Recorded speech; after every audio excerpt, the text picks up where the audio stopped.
BJP versus ABP fees reimbursement ఉద్యమంపై విభేదాలు, party take ఓవర్పై విద్యార్థి పరిషత్ అసంతృప్తి అంటూ చూస్తాం.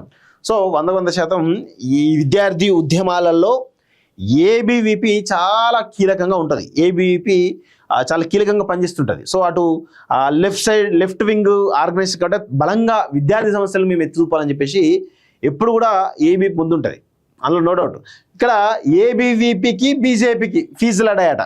సో ఇంటర్నల్గా వార్. ఎందుకు అంటే ఇక్కడ ఫీజు రింబర్స్మెంట్ విషయంలో Bharatiya Janata party take over ఇస్తుంది ఇష్యూని. సో అది మీరు ఎట్లా టేక్ ఓవర్ ఇస్తారు, అది మా ఇష్యూ కదా, మా విద్యార్థి ఇష్యూ కదా, మీరు ఎందుకు వెళ్ళి చెప్పేసి ఏబీపీ బీజేపీ మధ్య ఇంటర్నల్ లడాయి జరుగుతుందట. సో చూద్దాం ఒకసారి.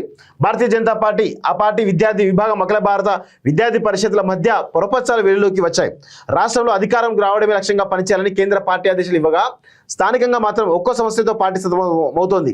రాష్ట్రంలో దాదాపు 15 లక్షల వరకు విద్యార్థులకు ఫీజు రింబర్స్మెంట్ బకాయిలు 8,000 కోట్ల వరకు ఉన్నాయని విద్యాసంస్థల యాజమాన్యాలు చెబుతున్నాయి. వేల కోట్ల రూపాయలను ప్రభుత్వం విడుదల చేయకుండా యాజమాన్యాలు విద్యార్థులకు ఏ విధంగా బోధన చేయగలుగుతాయని, బోధనేతర సిబ్బంది కార్యాలయ నిర్వహణ ఏ విధంగా సాధ్యమని వివిధ రాజకీయ పార్టీలు, విద్యార్థి సంఘాలు గత కొంతకాలంగా ప్రశ్నిస్తున్నాయి. ఈ సమస్య తీవ్ర దృష్ట్యా పెద్ద ఎత్తున ఉద్యమించాలని కేంద్ర బీజేపీ సూచించినట్టుగా పార్టీ నాయకుల ద్వారా తెలిసింది. ఈ నేపథ్యంలో ఈ సమస్య టేకప్ చేసి ప్రభుత్వం ఒత్తిడి తేవాలని నిర్ణయించారు. సో అయితే విద్యార్థి సంఘంగా విద్యార్థుల సమస్యపై తాము పోరాడతామని, ఆ సమస్య తమకు మాత్రమే తెలుసు అని చాలా స్పష్టంగా ఏబీవీపీ చాలా క్లియర్గా చెప్తా ఉంది. సో వదిలేయాలని ఏబీపీ నేతలు పార్టీ ముఖ్యులకు సూచించినట్టు తెలిసింది. విద్యార్థి సమస్యలపై పార్టీ పోరాడితే విద్యార్థి సంఘంగా ఉండి తాము ఏమీ చేయలేకపోతున్న భావన విద్యార్థుల్లో వ్యక్తమవుతుందని వారు తమ వాదన వినిపించినట్టుగా తెలిసింది. తమ సంఘం బలోపేతం, ఉనికి, ప్రాథమిక బాధ్యత వీటన్నిటి దృష్ట్యా ఫీజు రింబర్స్మెంట్పై తాము పోరాడితేనే దానికి సరైన స్పందన వస్తుందని విద్యార్థులు వారి తల్లిదండ్రుల నుంచి మద్దతు లభిస్తుందని వారు అన్నట్టుగా సమాచారం.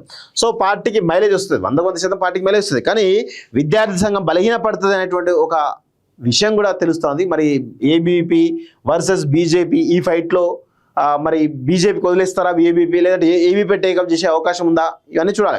ఖచ్చితంగా కొంత నడుస్తుంది, చర్చ అయితే నడుస్తుంది. సో అందులో ఆర్ఎస్ఎస్ ఇన్వాల్వ్ అవుతుంది. సో బీజేపీకి ఒక రకమైన డైరెక్షన్ ఇస్తుంది. ఇవన్నీ జరుగుతూనే ఉంటాయి, నో డౌట్ అలా. సో అయితే పార్టీ మాత్రం గత బీఆర్ఎస్ ప్రస్తుత కాంగ్రెస్ ప్రభుత్వాలు కూడా ఫీజు రింబర్స్మెంట్ నిర్లక్ష్యంగా వ్యవహరిస్తున్నాయని, 15 లక్షల మంది విద్యార్థులు వారి తల్లిదండ్రులు ఇందులో ఉన్నారని, దీంతో పాటుగా వేల సంఖ్యలో యజమానులు ఇందులో బాధితులుగా ఉన్నారని పార్టీ ద్వారా ఉద్యమం చేపట్టిన ప్రభుత్వాలు స్పందించే అవకాశం ఉంటాయని, అదే సమయంలో పార్టీకి మైలేజ్ వచ్చే అవకాశం ఉందని అంచనా వేసినట్టుగా సమాచారం. సో ఇక్కడ విద్యార్థుల యొక్క ప్రయోజనాలు ఏం అవసరం లేదు వీళ్ళకి. విద్యార్థి సంఘంగా ఏబీవీపీ కనుక పోరాడితే కొంత విద్యార్థి సమస్యలు పైన పోరాడుతుంది. కానీ పార్టీ పరంగా టెకరేషన్ కొని 100% ఈ విద్యా సంస్థలలో బీజేపీ నాయకులు చాలా మంది ఉన్నారు. అందుకే మేబీ చేస్తున్నారేమో. విద్యార్థి బీజేపీలో ఉన్నటువంటి పాఠశాల కాలేజీల యజమానులకు ఫీజులు రావాలంటే ఒక పోరాటం చేయాలి పార్టీ తరఫున అని చెప్పేసి అనుకున్నారేమో, అందుకే చేస్తున్నారేమో. అందుకే ఏబీపీ బీజేపీ మధ్య కొంత తాత్సారం ఏమైనా జరుగుతుందేమో, ఫైట్ జరుగుతుందేమో, లడాయి ఏమైనా జరుగుతుందేమో అనే ఆరోపణలు వినిపిస్తూ ఉన్నాయి. సో చూద్దాం, మరి దానికి కూడా కొంత తెలవాల్సిన అవసరం అయితే ఉంది.